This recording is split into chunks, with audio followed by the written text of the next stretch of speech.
안녕하세요. 지난 시간까지는 마주 보면서 이렇게 수업을 했었는데 다시 또 이렇게 원격 수업을 하게 됐네요. 지난 시간에 집합 사이의 포함관계를 배웠었는데요. 이 내용을 조금 여러분들이 좀 생각을 할 수 있는 그런 조금 수준 있는 문제를 가지고 복습을 해보고 다음으로 넘어가도록 하겠습니다. 자, 1번입니다. 자, 집합 A는 1부터 n까지의 자연수를 원소로 갖고 있네요. 자, 이러한 A의 부분집합 중에서 1은 반드시 포함하고 그 다음에 n은 또 반드시 또 포함해야 된다고 하네요. 1과 n은 반드시 포함해야 된다고 하고 4는 포함하지 않는 그러한 부분집합의 개수가 64개래요. 자, 그랬을 때 자연수 n을 구하여라. 자, 어떻게 해야 될까요? 자, 먼저 집합 A의 원소의 개수를 따져봐야 되겠죠? 집합 A의 원소의 개수는 몇 개예요? 그렇죠, n개죠. 그러면 그 n개 중에서 1과 n은 반드시 넣어 놓아야 돼요. 자, 그 다음에 4는 포함하지 말아야 돼요. 그럼 나머지 것들이 몇 개가 남을까요? 1하고 n 두 개에다가 4 하나 또 없애야 되니까 전체 몇 개가 남아요? 원소는 n 마이너스 3개가 남겠죠. 반드시 포함하는 것도 제끼고 그 다음에 포함하지 말아야 되는 것도 제끼고 나머지 것들만 넣을 건지 말 건지 결정해야 된다고 했던 거 기억나요? 그래서 그러한 부분집합의 개수는 바로 2의 n-3제곱개가 되겠지요. 그것이 바로 몇 개가 나왔다는 거예요. 64개. 그럼 64라는 것도 2의 거듭제곱으로 표현을 해봐야 되겠네요. 자, 64는 2의 몇 제곱일까요? 선생님이 이렇게 외우는데 32가 2의 5제곱이잖아요. 그죠?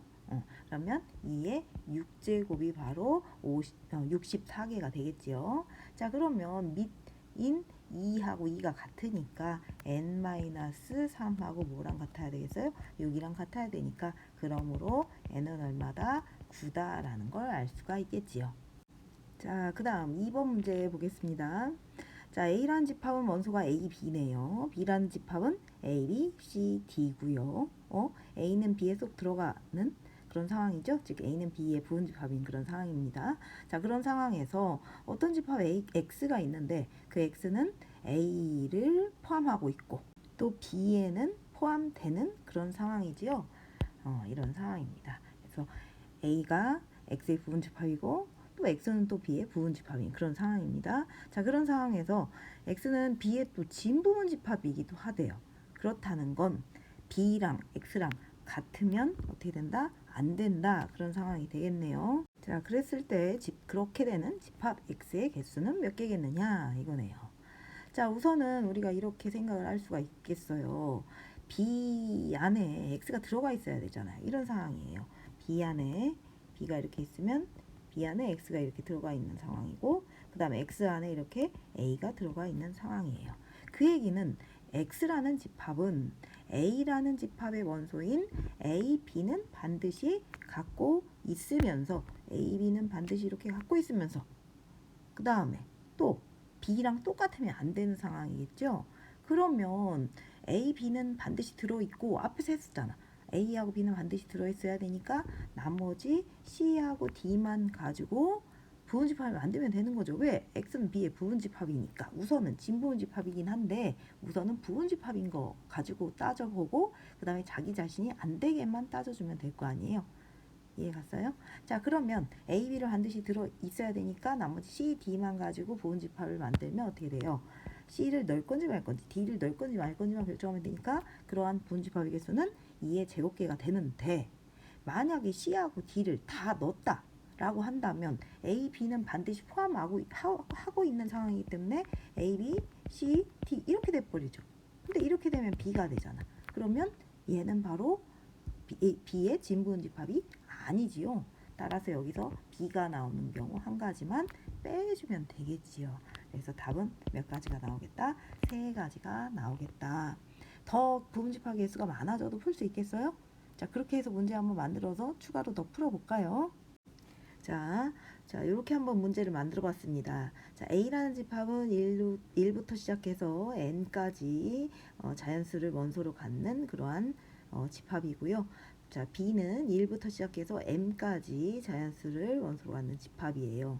그 다음에 똑같은 상황입니다. 자, X라는 집합이 있는데 그 X라는 집합은 A를 부분집합으로 가지고 있고 그 다음에 B에는 또 포함되는 그런 상황인데요. 이때 B의 진부분집합이래요. X가. 그랬을 때 그러한 개수가 15개래요. 그랬을 때 m-n 값은 그랬네요. 자, n하고 m은 자연수이고 m이 더 크다고 하고. 자, 어떻게 풀어볼 수가 있을까요? 그쵸.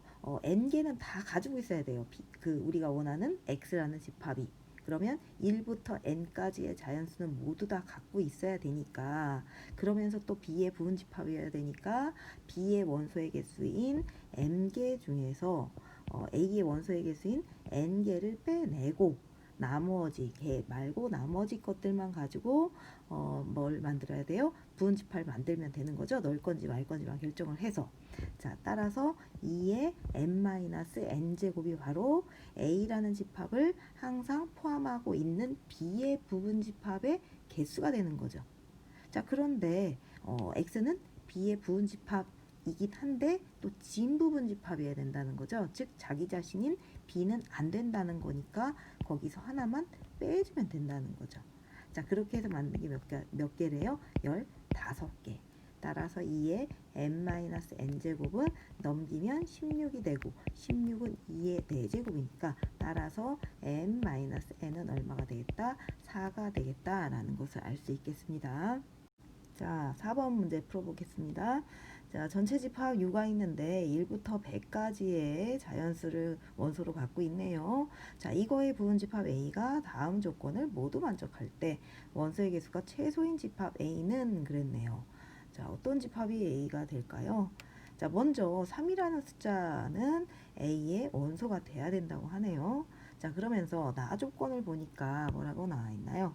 자, 나 조건 보니까 m하고 n이 A의 원소이고 m 더하기 n이 전체 집합의 또 원소가 되면 자, 그렇게 되면 m 플러스 n도 반드시 A의 원소가 된다. 자, 이런 얘기네요. 그대로 따라서 우리가 한번 시작을 해볼까요? 자, 여기서 m하고 n이 꼭 다를 필요가 있을까요? 여기서 m하고 n이 다르다라는 그런 조건 들어있지 않죠. 즉 m과 n이 a의 원소래요. 그러면 그때 m과 n이 같은 숫자일 수도 있는 거예요. 그래서 처음에 이제 3이 a의 원소라고 했으니까 m도 3이고 n도 3인 것부터 한번 시작을 해보자라는 거죠. 왜냐하면 원소의 개수가 최소여야 되니까 필수적으로 갖춰야 하는 조건들만 가지고 따지자는 거예요. 원소의 개수가 최소니까.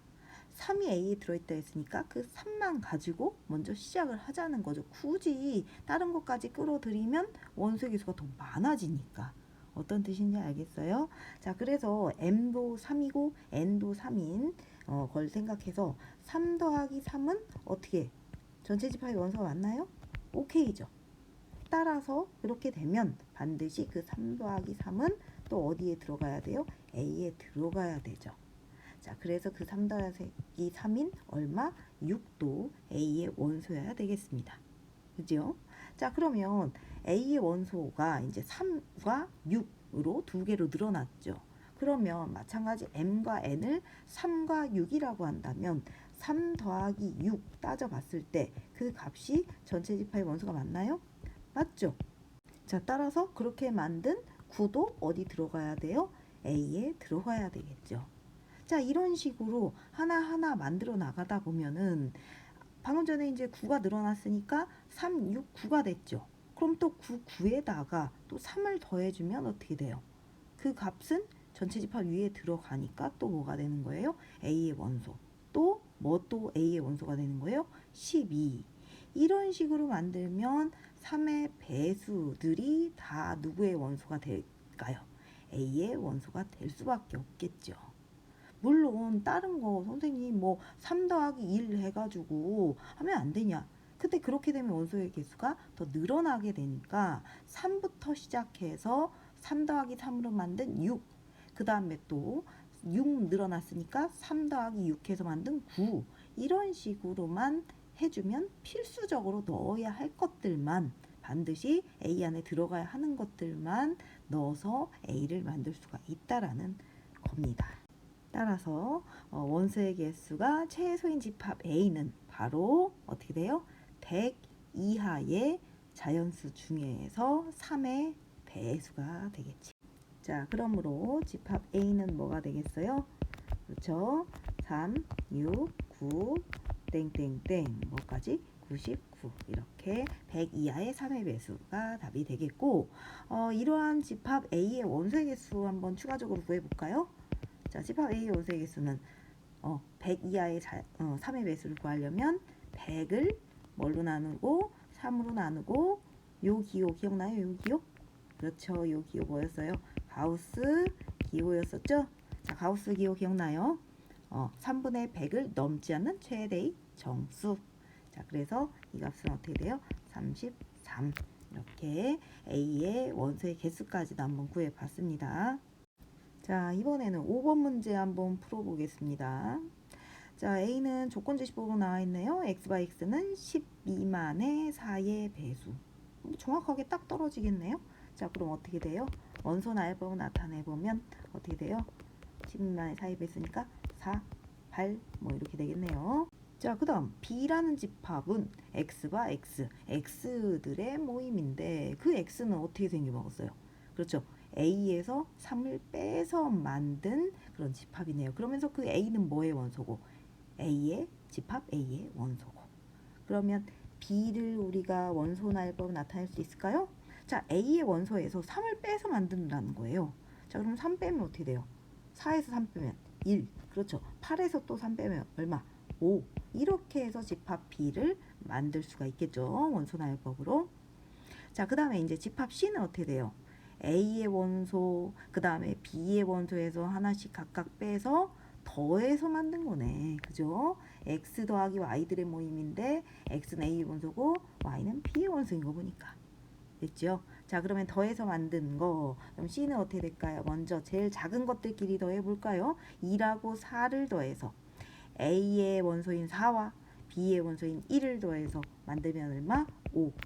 자, 그 다음에 4와 뭘 더해서 만들까요? 5를 더해서 만들어 볼까요? 4와 5를 더해서 만들면 9. 자, 그 다음에 또 뭐 더해서 만들까요? 8과 1을 더해서 만들어야 되는데 8과 1을 더하면 9니까 아까 쓴 거 또 나오면 안 되죠? 또 두 번 쓸 필요는 없죠? 집합에서 같은 원소를 두 번 쓰진 않습니다. 자, 그럼 8과 2를 더한 건 썼고 그러면 8과 5를 더한 것만 써주면 되겠네요. 자, 8과 5를 더해주면 얼마? 13. 아하, 이렇게 해서 C를 구할 수가 있겠네요. 자, 그러므로 집합 C의 모든 원소의 합은 답은 5 더하기 9 더하기 13 이렇게 해서 얼마예요?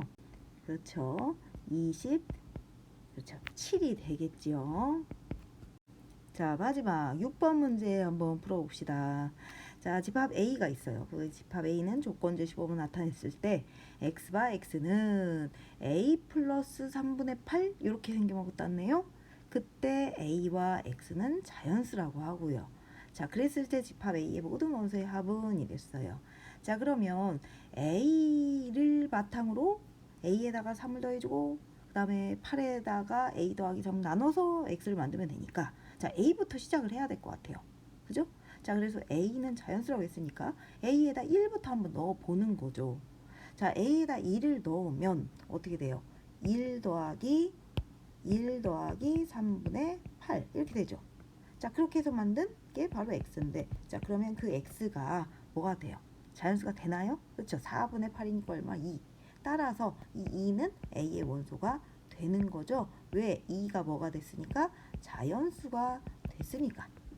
됐어요. 자, 그 다음에 A에다 얼마를 넣어볼까요? 이번에는 2를 넣어볼까요? 자, A에다 2를 넣어보면 2 더하기 3분의 8인데 자, 이 값은 자연수가 아니죠. 자, 자연수가 아니면 자, 그렇게 되는 X는 우리가 원하는 X가 아니에요. 왜? X가 자연수라고 했으니까.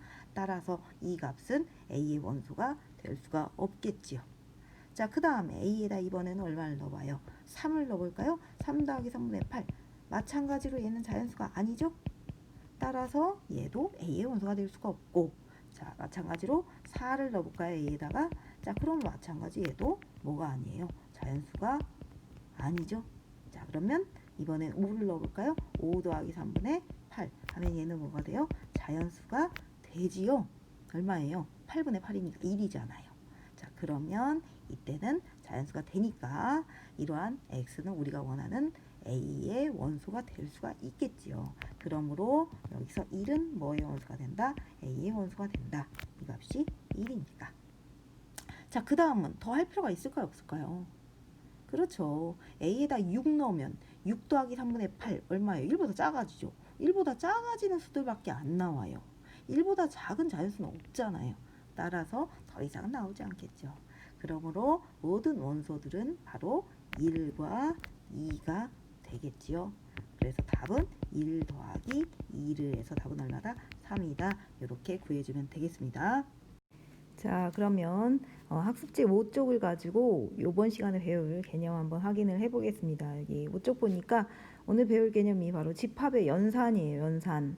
여러분들 연산하면 뭐 생각나는 게 있나요? 그렇죠. 초등학교 때부터 많이 연산을 했을 겁니다. 더하기, 빼기, 곱하기, 나누기 이런 것들이 우리가 알고 있는 사칙 연산이지요. 그럼 이 사칙 연산으로는 무엇을 하는 건가요?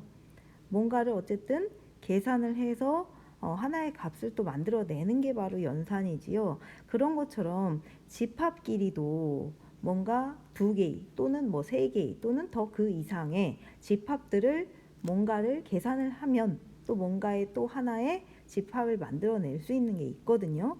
그래서 이러한 연산들이 바로 오늘 배울 합집합과 교집합과 여집합과 차집합입니다. 이런 것들을 계산을 하게 되면 뭔가 새로운 집합이 또 생겨나요. 그래서 이렇게 새로운 집합을 만들어내는 연산들 한번 배워보도록 하겠습니다. 먼저 합집합입니다. 여기 지금 선생님이 4개의 집합을 써놨어요.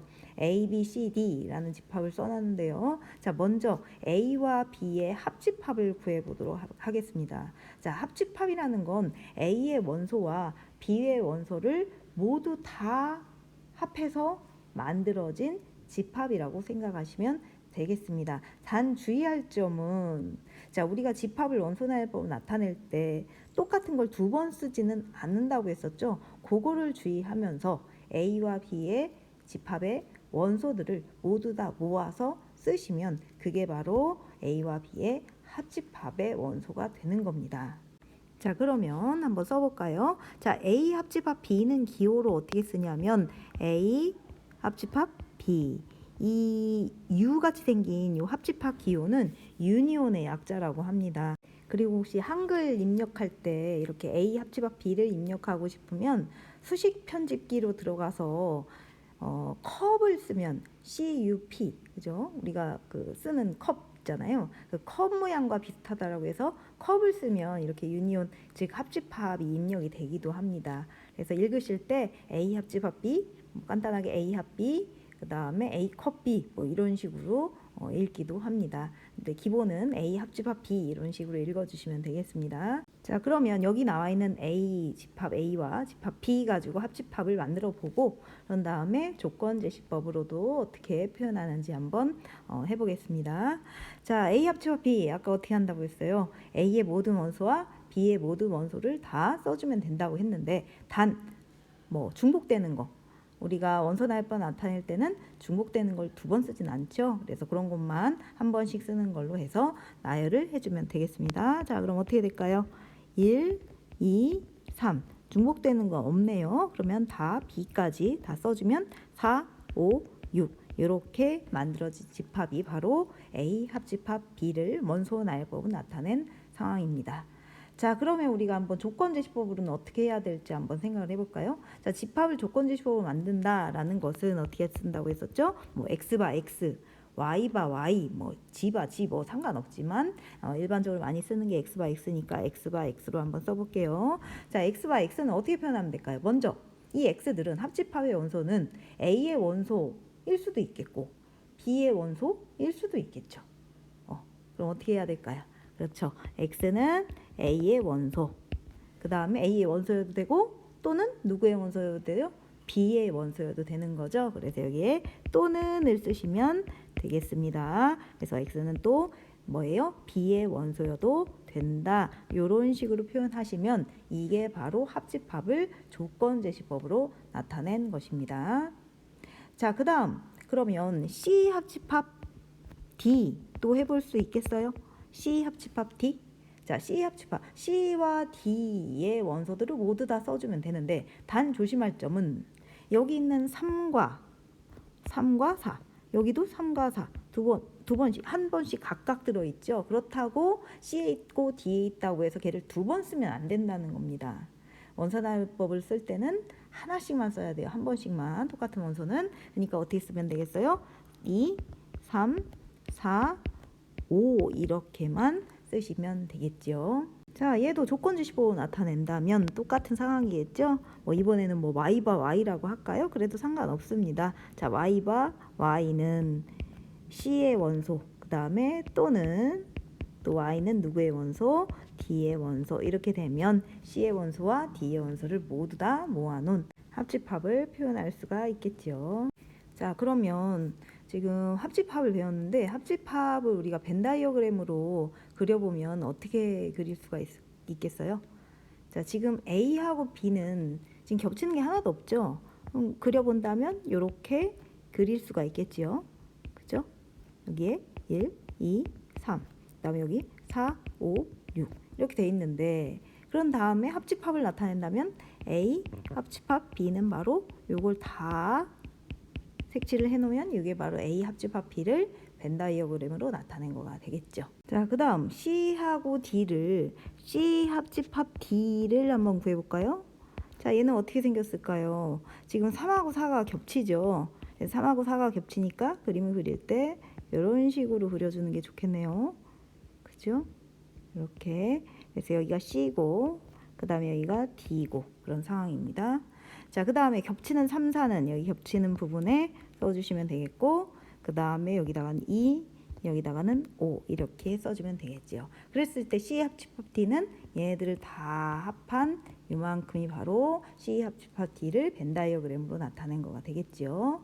자, 여기서 우리가 조금 생각해 봐야 될 게 지금 A 합집합 B, C 합집합 D 그림 모양이 좀 다르죠. 그죠? 자, 이랬을 때 지금 A 합집합 B에서는 지금 두 개를 따로 떨어뜨려 그려놨죠. 그 이유가 뭐예요? 겹치는 부분이 없기 때문이죠. 그래서 요 모양 이따가 교집합을 배우면 요 모양을 기억을 하면서 아까 A 합집합 B, C 합집합 D가 그렇게 그려질 수밖에 없었던 상황을 생각하면서 또 뭔가 새로운 개념을 설명을 하도록 하겠습니다. 기억을 해두시고요. 그 다음에 우리가 여기서 또 한번 생각을 해봐야 될 게 이 이후에 나오긴 하겠지만 여러분들 한번 생각을 해봅시다. A 합집합 B와 B 합집합 A가 어떨까요? 그래봤자 A하고 B를 모두 다 모아놓은 것이고 우리가 원소 나열법으로 나타낼 때는 만약에 그 원소들이 어떤 숫자라면 작은 것에서부터 큰 것 순으로 이렇게 나열을 한다고 했었죠. 그래봤자 B 합집합 A도 그럼 원소 나열법으로 나타내면 어떻게 될까요? 마찬가지로 아까 썼던 1, 2, 3, 4, 5, 6 이렇게 되겠죠. 따라서 B 합집합 A도 A 합집합 B와 같을 거라는 예상을 할 수가 있을 거예요.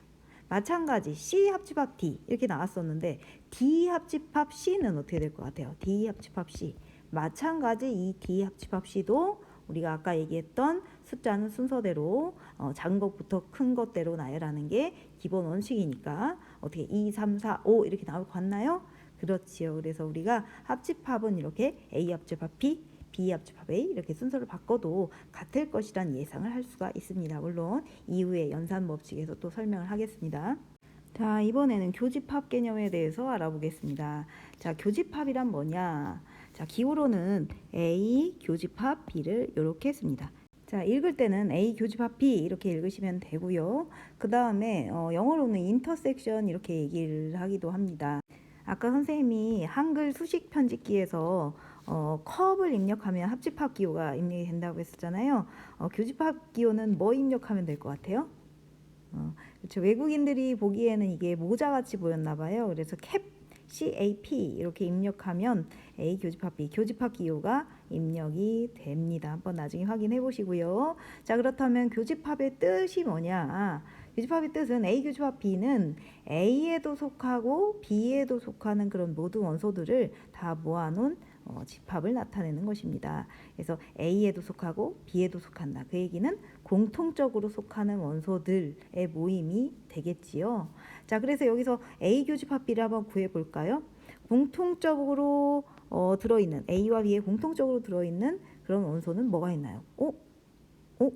없네요. 그죠? 이 상황에서는 공집합이 되겠네요. 그래서 우리가 이따가 또 다시 얘기할 텐데 이렇게 두 개의 집합의 교집합이 공집합일 때 이 두 집합 A, B는 뭐라고 하냐면 서로소라고 합니다. 여기 학습지에는 너무 쉬운 개념이라 넣어놓진 않았는데요. 교과서 167쪽에 A 교집합 B가 공집합일 때 이 두 집합 A, B를 서로소라고 한다라고 나와 있을 겁니다. 근데 서로소 어디서 좀 들어본 것 같지 않나요?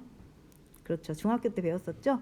약수가 공약수가 1뿐인 수들을 서로소라고 했었지요. 이렇게 집합에서는 교집합이 공집합일 때 그 두 개의 집합을 서로소라고 합니다. 자, 그러면 이어서 우리가 C 교집합 D도 한번 원소 나열법으로 구해봅시다. 자, 교집합 뭐라고 했어요? 공통적으로 들어있는 원소들의 모임이라 했죠? 자, 공통적으로 들어있는 원소 뭐인가요? 그렇죠. 3과 4. 여기도 3과 4가 들어있으니까 바로 C 교집합 D는 원소 나열법으로 나타내면 이렇게 되겠지요. 자, 그럼 조건 제시법으로도 한번 나타내 볼까요? 자, 어떻게 하면 될까요? 자, x바 x는으로 해볼까요? x바 x는 먼저 C의 원소이기도 하고 그 다음에 D의 원소이기도 해야 되겠지요. 즉, 둘 다 만족해야 되겠지요. 자, 둘 다 만족한다라는 것은 뭐로 나타내면 될까요? 그렇죠. 그리고라고 나타내면 되겠지요. 그래서 x는 또 D의 원소이기도 해야 된다. 그래서 x는 C의 원소이기도 하면서 그리고 D의 원소이기도 해야 한다. 그게 바로 C 교집합 D를 우리가 조건 제시법으로 나타낸 그런 형태가 되겠지요. 자, 교집합을 그러면 이번에는 벤 다이어그램으로 한번 나타내 볼까요? 자, 교집합 A하고 B의 교집합은 공집합이죠. 그래서 벤 다이어그램으로 나타내 봤자 우리가 뭐 아무것도 표현할 수 있는 게 없으니까 C 교집합 D로 한번 벤 다이어그램 그려서 나타내 보도록 하겠습니다. 자, 먼저 C, D 이렇게 되겠죠. 여기가 C, 그 다음에 여기가 D 이렇게 되고요. 겹치는 부분이 지금 3, 4잖아요. 그죠? 3, 4니까 이 부분만 표현을 해줄 수가 있겠네요. 바로 이 부분이 바로 C 교집합 D가 되겠습니다. 자, 마찬가지 아까 C 합집합 D랑 D 합집합 C랑 결과가 똑같을 거라고 예상을 했었죠. 여기서도 어떻게 될까요? C 교집합 D랑 D 교집합 C 어떨 것 같아요? 그래봤자 D 교집합 C도 겹치는 공통인 원소들만 나열을 해야 되고 또 나열할 때 숫자들은 순서대로 나열하는 게 원칙이니까 어떻게 되겠어요? 3, 4 나오는 건 똑같겠죠. 그래서 우리가 여기서 D 교집합 C도 C 교집합 D와 같을 거라는 것을 예상할 수가 있을 겁니다. 자, 이번에는 지난 시간에 배웠던 부분집합 개념을 가지고 교집합과 합집합, 자, 어떠한 포함 관계가 있는지 한번 알아보도록 하겠습니다. 자, 여러분들 학습지에서 세 번째 개념 집합의 연산에 대한 성질에서 7번입니다. 7번. 여기 빨갛게 선생님이 색칠해 놓은 부분입니다. 자, 한번 생각을 해보겠습니다. 자, 벤 다이어그램으로 지금 교집합과 그 다음에 A, B라는 집합들, 그 다음에 합집합을 표현을 해놨습니다. 이것을 보고 교집합 A, 그 다음 A 합집합 B, 얘네들의 포함 관계가 어떻게 되는지 한번 여러분들 채워놓을 수 있을까요? 자, 어떻게 될까요? A 교집합 B는 A에 포함될까요? 그렇죠. 이 부분이기 때문에 당연히 A 안에 포함이 되겠지요. 그래서 여기서는 이런 식으로 포함 관계가 이루어질 겁니다. 자, 그 다음 A는 A 합집합 B의 부분집합이 될까요? 그렇죠. A가 이만큼이니까 A 합집합 B에 들어가죠. 그래서 A는 A 합집합 B의 부분집합이다. 자, 마찬가지로 A 교집합 B는 또 B의 부분집합이 되겠죠. 그 다음에 B는 또 A 합집합 B의 부분집합이 될 겁니다. 자, 그러면 이 개념을 활용한 문제를 한번 풀어보겠습니다. 자, 학습지 5쪽에 수학 역량 기르기를 보시면 되겠습니다. 자, A가 A 교집합 B의 부분집합이 되는 그런 두 집합 A, B의 예를 찾아보자 알겠습니다. 자, 그러면 앞에 선생님이 A 교집합 B는 누구의 부분집합이 된다고 했어요? A의 부분집합이기도 하면서 A 교집합 B는 B의 부분집합이기도 하다라고 얘기를 했었죠. 자, 그럼 1번에 나와 있는 그런 것을 같이 써보면, 자, A는 뭐예요? A 교집합 B의 부분집합이라고 했죠? 문제 1번에서.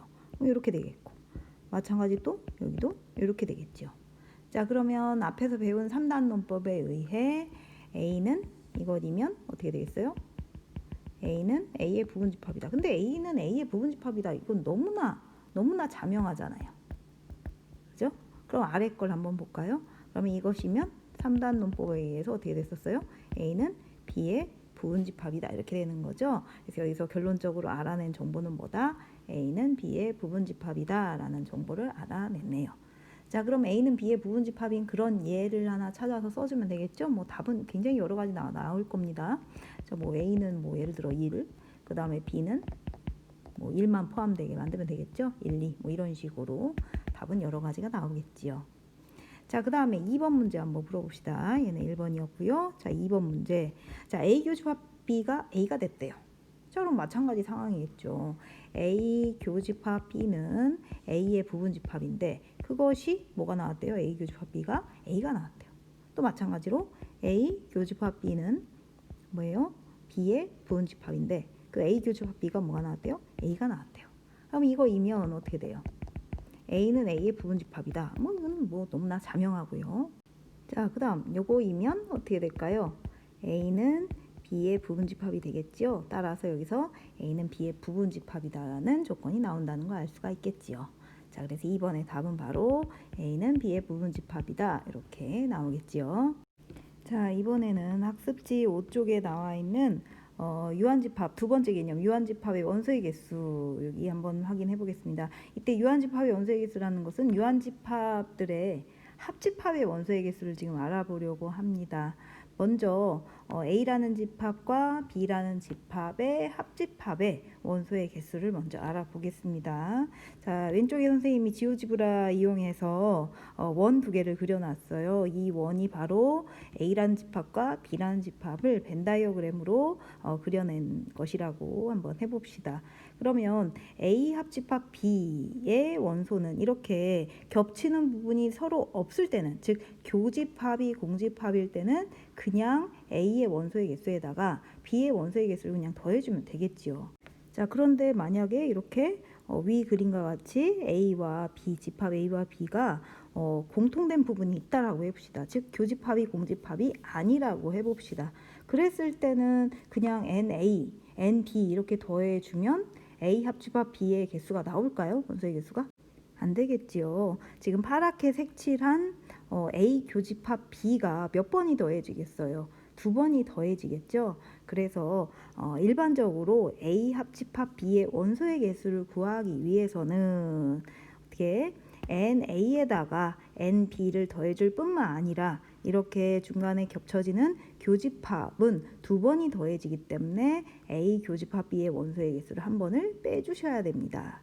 이때는 아까 얘기한 서로소일 때도 마찬가지입니다. 서로소면 NA 더하기 NB만 해주면 되는데 빼기 NA 교 B를 하더라도 A 교 B가 뭐니까 공집합이니까 어차피 빼면 0을 빼지게 되겠죠. 그래서 일반적으로 A 합 B의 원소의 개수는 NA 더하기 NB 빼기 NA 교 B라고 기억을 해두시면 되겠습니다. 자, 이번에는 집합이 A, B, C 3개 있을 때 A 합집합, B 합집합, C의 원소의 개수를 한번 생각을 해보겠습니다. 자, 앞에서처럼 A의 원소의 개수와 B의 원소의 개수, C의 원소의 개수를 더했다고 해봅시다. 자, 그렇다면 뭔가 요 부분, 그죠? 그 다음에 또 요 부분, 또 요 부분, 이런 부분들이 계속 겹쳐서 더해진다라는 것이 느낌이 오죠? 그래서 만약에 A 교집합 B, 그 다음에 B 교집합 C, 그 다음에 C 교집합 A를 한 번씩을 뺐다라고 해봅시다. 자, 그렇다면 여기 빨간 이 부분은 몇 번이 빼지는 것 같아요? 그렇죠. 3번이 빼지는 거죠.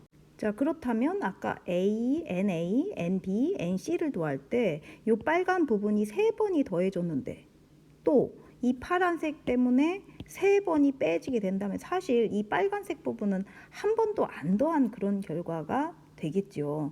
그래서 마지막으로 A 교집합, B 교집합 C 그 부분이 어딘가요?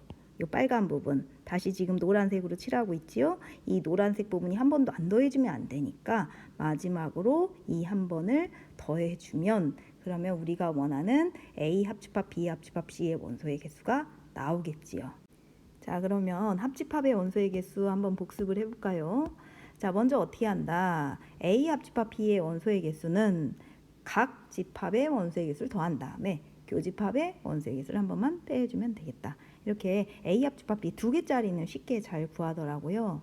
근데 3개짜리를 조금 헷갈려 하시는데 마찬가지입니다. 3개짜리도 각각의, 즉 하나씩의 각각의 집합의 원소의 개수를 다 더해 주시고 얘네들이죠. 자, 그런 다음에 2개씩 묶은 거 2개씩 짝지은 교집합은 한 번씩 빼주시고 2개씩 짝지은 게 뭐뭐뭐 나와요. A교 B, 그 다음 B교 C, 그 다음에 C교 A 이렇게 3가지가 나오죠. 그 3가지를 한 번씩 이번에는 빼주시고 그러면 더했다가 빼기로 바뀌었죠 지금. 그 다음에 마지막 3개짜리 아까 2개짜리 교집합 했죠. 이번에는 3개짜리 교집합은 A교 B교 C 딱 하나밖에 안 나오죠. 그 하나는 마지막에 한 번을 다시 아까 뺐으니까 이번에는 다시 뭐 해준다? 더해준다. 이렇게 기억을 해두시면 되겠습니다. 자, 하나짜리 더해주고 2개짜리 교집합 빼주고 마지막 3개짜리 교집합 다시 더해주고 자, 잘 기억을 해주시기 바랍니다. 자, 그렇다면 우리가 욕심을 내서 조금 유한집합 A, B, C, D가 있다라고 했을 때 A 합집합, B 합집합, C 합집합, D의 원소의 개수는 어떻게 될까 한번 고민을 해볼까요? 자, 여러분들 유출을 해볼 수 있겠어요? 자, 벤 다이어그램을 그려서 한번 생각을 해보시면 좋을 것 같은데요. 얘도 마찬가지로 어떻게 되냐면 먼저 하나씩을 더해주는 겁니다. A, 그 다음에 NB, 그 다음에 NC, 그 다음에 ND를 더해주시고 그 다음에 2개씩 짝지은 거. 자, 2개씩 짝지은 건 뭐가 있을까요? N, A교 B, 그 다음에 N, A교 C, 그 다음에 N, A교 D 했죠. 자, 그럼 A가 들어가는 거 지금 2개씩 짝진 거 다 했습니다. 그 다음에 이제 B가 들어가는 거. 자, B가 들어가는 것은 N 뭐 할까요? B교 C, 그 다음에 N, B교 D, 그죠? 그 다음에 또 이번에는 C로 시작되는 거 N, C교 D 이렇게 하면 지금 A, B, C, D 4개 중에서 2개를 짝지은 거 다 나왔나요? 순서에 상관없이 2개씩 짝지은 거. 자, 다 나왔죠? 4개 A, B, C, D 4개 중에서 2개씩 짝지은 교집합 다 썼습니다. 지금 순서에는 어차피 A교 B랑 B교 A랑 똑같으니까 순서에 상관없이 그건 한 번씩 쓴다면 지금 4개 중에서 2개씩 짝지은 것은 6가지가 나왔겠죠. 이제 나중에 김재원 선생님 수업 시간에 조합 단원에서 이걸 잘 하게 될 겁니다. 자, 그 다음에 이제 3개씩 짝지은 거. 아까 2개씩 짝지은 건 뺐으니까 3개씩 짝지은 것은 다시 더해줘야 되겠죠. 자, 3개 짝지은 것은 자, 더하기 N, A, 교, B, 교, C 이렇게 있고 다시 더하기 N, A, 교, B, 교, D 요게 있고 그 다음에 다시 더하기 N 뭐가 있을까요? A, 교, C, 교, D 요게 있겠고 그 다음에 다시 더하기 N 이번에는 A로 시작하는 거 다 했으니까 B, 교, C, 교, D 이렇게 4개가 있겠죠. 이것도 조합 단원에서 하게 될 겁니다. 이렇게 4가지가 나와요. 자, 그 다음에 마지막 다 교집합한 거. 지금 3개짜리 교집합 다 했죠? 그러면 4개짜리 교집합. 그럼 아까 3개짜리는 다 더했으니까 4개짜리는 마지막에 한 번을 빼주면 되겠죠. 그래서 빼기 N, A, 교, B, 교, C, 교, D 이렇게 하면 우리가 원하는 4개짜리 합집합의 원소의 개수가 나올 겁니다.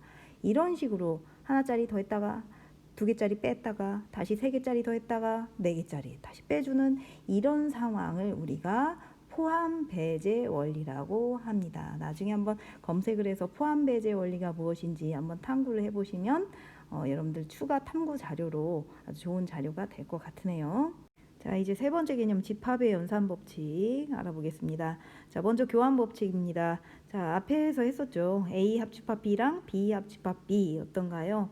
A 합집합 B를 하나, 거꾸로 B 합집합 A를 하나 어떨까요? 결과는 똑같겠죠. 자, 그래서 A 합 B, B 합 A 같다. 요것이 바로 합집합에 대해서 교환 법칙이 성립한다. 이렇게 얘기할 수가 있겠습니다. 자, 그 다음 교집합입니다. 자, A 교집합 B 어떻게 되나요? 이 부분이죠. 거꾸로 B 교집합 B 해봤자 B와 A의 공통 부분이니까 또 마찬가지 여기가 되겠지요. 그러므로 A교 B, B교 A가 같으니까 교집합에 대해서도 교환 법칙이 성립한다고 할 수 있습니다. 이렇게 순서를 바꿔서 연산을 해도 똑같을 때 교환 법칙이 성립한다라고 합니다. 합집합과 교집합은 교환 법칙이 성립하지요. 자, 그 다음에 결합 법칙은 우리가 3개 이상의 집합을 연산할 때 쓰이는 법칙인데요. 우리가 더하기 연산에서 한번 생각을 해볼까요? 실수에서 더하기 연산. 뭔 얘기냐면 1 더하기 2 더하기 3을 할 때 이 3개를 한꺼번에 더하기 힘드니까 우리가 2개씩 묶어서 할 수가 있잖아요. 얘는 결과적으로 1 더하기 2를 한 다음에 거기에다 3을 더한 것과 같죠. 그 다음에 얘는 사실은 또 1 더하기, 그 다음에 2 더하기 3 이렇게 한 거랑도 똑같죠. 그런 것처럼 집합도 3개의 집합을 한꺼번에 합집합 또는 교집합 하기가 어려우니까 2개씩 묶어서 한 결과가 과연 똑같겠느냐 이걸 한번 생각을 해보자는 거죠.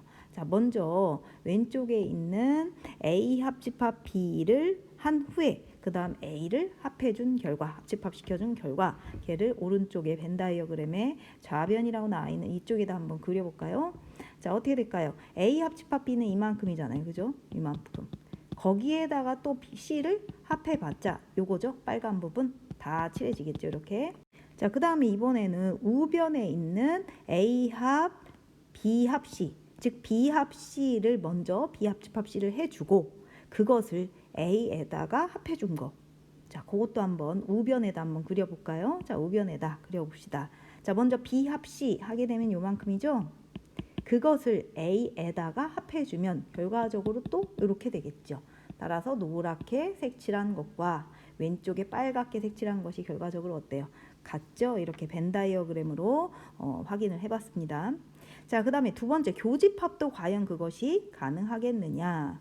자, 왼쪽에 좌변은 A 교집합 B를 먼저 한 후에 그 다음에 C를 또 교집합 시켜준 거. 자, A 교집합 B는 요거니까 거기에 C를 또 교집합 시켜주면 공통된 부분은 여기가 되겠죠. 그래서 좌변의 결과를 벤 다이어그램으로 나타내면 이렇게 될 겁니다. 됐죠? 자, 그 다음에 이제 우변으로 가봅시다. 자, 우변은 B 교집합 C를 한 다음에 A에다가 그것을 또 교집합 시켜주면 되겠죠. 그죠? 자, 그러면 B 교집합 C는 어느 부분이에요? B 교집합 C는 이 부분이죠? 자, 그것을 A에 교집합을 시켜주면 어디가 나올까요? 그렇죠. 여기 노란 부분, 이 부분이 나오게 되겠죠. 그래서 우변의 결과는 이렇게 되겠습니다. 그래서 좌변과 우변을 비교해 보세요. 빨간색과 노란색 비교해 보면 어때요? 자, 똑같죠. 그래서 결론을 내려봅시다. 우리가. 자, 그러면 3개 이상의 집합을 연산을 할 때 단 똑같은 연산이어야 됩니다. 이렇게 합집합이면 합집합, 교집합이면 교집합 이렇게 동일한 연산을 할 때 3개 이상의 집합에서 이렇게 동일한 연산을 할 때는 이렇게 많은 걸 한꺼번에 하기가 어려우니까 2개씩 묶어서 연산을 해도 괜찮다. 이게 바로 결합법칙입니다. 결합법칙, 합집합에 대한 결합법칙, 교집합에 대한 결합법칙 이렇게 2가지 기억을 해두시고요. 자, 그 다음 마지막 분배법칙입니다. 분배법칙은 우리가 앞에서 결합법칙은 연산이 똑같을 때였었는데 이번에 분배법칙은 여기는 교집합, 여기는 합집합 이렇게 다르죠. 이렇게 다를 때는 아까처럼 그냥 묶어서 앞에 2개, 뒤에 2개 이렇게 묶어서 걔네들이 같다라고 볼 수는 없거든요. 뭔 얘기냐면 지금 나와 있는 좌변을 먼저 해볼게요. 그래서 뭐냐면 이 왼쪽에 있는 얘를 먼저 해보면 얘는 어떻게 될까요? 자, A에다가 교집합을 하는데, 그죠? A에다가 교집합을 하는데 누구를 교집합을 해야 되는데요? B 합집합 C. 자, 그러면 공통 부분은 어디가 될 것 같아요? 그렇죠. 이렇게 빨간 부분이 될 것 같죠. 자, 그런데 여기 지금 파랗게 써놓은 거 있죠? 여기 선생님이 이렇게 써놓은 거. 그럼 A 교집합 B, A 교집합 B를 하고 거기에다가 C를 합해주면 뭐예요? 이만큼이잖아요. 어때요? 왼쪽하고 오른쪽 어때요? 같지가 않죠? 즉 얘네 두 개는 같지 않다라는 것을 알 수가 있어요. 그래서 그 연산이 다를 때는 이렇게 뭐 교집합, 여기는 합집합, 이렇게 연산이 다를 때는 결합법칙처럼 앞에 거 두 개, 뒤에 거 두 개 묶어서 같다라고 얘기를 하면 안 됩니다. 자, 그러면 어떻게 해야 하는가? 우리 왜 곱하기랑 더하기랑 섞여 있을 때 어떻게 했었는지 기억나요? 뭔 얘기냐면 A 곱하기 B 더하기 C 이렇게 되어 있을 때 A를 각각 B와 C에 각각 나눠서 곱해준 다음에 더했었죠. 그래서 A 곱하기 C 더하기 B 곱하기 C를 했던 거 기억나나요? 자, 마찬가지입니다. 집합에서도 이렇게 곱하기 더하기처럼 연산이 교집합과 합집합 연산이 다르죠. 그럴 때는 이렇게 A 교집합을 B와 C에 각각 나눠서 A 교집합 B 그 다음 A 교집합 C 이렇게 나눠서 한 다음에 중간에 낑겨 있었던 B하고 C에 낑겨 있었던 합집합을 이렇게 가운데에 끼워 넣어주면 이렇게 계산을 해야 똑같다는 겁니다. 실제로 그런지 한번 벤 다이어그램으로 확인을 해보겠습니다. 자, 좌변은 아까 그렸으니까 이제 우변 한번 확인해 볼게요. 자, 우변에 있는 A 교집합 B 어떻게 돼요? 이렇게 되겠죠. 그 다음에 A 교집합 C 이렇게 파랗게 이렇게 되겠죠. 그러면 걔네들을 합하게 되면 이렇게 합하게 되면 어떻게 돼요? 이만큼이 나오겠죠. 자, 그러면 좌변에 그렸던 빨간색 부분과 우변에 그렸던 노란색 부분 한번 비교해 보세요. 자, 어때요? 똑같죠? 그래서 여기 나와 있는 지금 첫 번째 이 등식을 성립하는지 한번 지금 증명을 해봤습니다. 뭘로? 벤 다이어그램으로. 자, 그 다음에 두 번째 것도 마찬가지 증명을 한번 해보겠습니다. 여기도 지금 어때요? 지금 여기는 합집합이고 여기는 교집합이죠. 이렇게 서로 다를 때는 A 합집합을 각각 B와 C에 이렇게 분배를 해서 연산을 해야 된다는 것입니다. 자, 그러면 좌변 벤 다이어그램으로 한번 표현해 볼까요? 자, B 교집합 C 어딘가요? 그렇죠, 여기죠. 그 다음에 그거랑 A 합집합 방금 전에 했던 그 파란색 부분을 합하라는 거죠. 그래서 결과적으로 어떻게 나올까요? A에다 합해주면 그렇죠, 이 부분이 나오겠지요. 좌변은 이렇게 나오겠네요. 자, 그 다음에 우변 가보겠습니다. 자, 우변은 A 합 B 그 다음에 A 합 C 그러면 어떻게 돼요? A 합 B는 바로 이 부분이죠. 그 다음에 A 합 C A 합 C는 어느 부분인가요? 그렇죠, 이 부분이죠. 자, 이 부분 얘네들의 공통 부분 어떻게 될 것 같아요? 자, 이렇게 노란 부분이 나올 것 같나요? 그렇죠. 자, 그래서 이렇게 이 두 번째 있는 식도 좌변과 우변이 같음을 확인을 해봤습니다. 자, 그렇다면 분배 법칙은 어떻게 기억을 해둬야 될까요?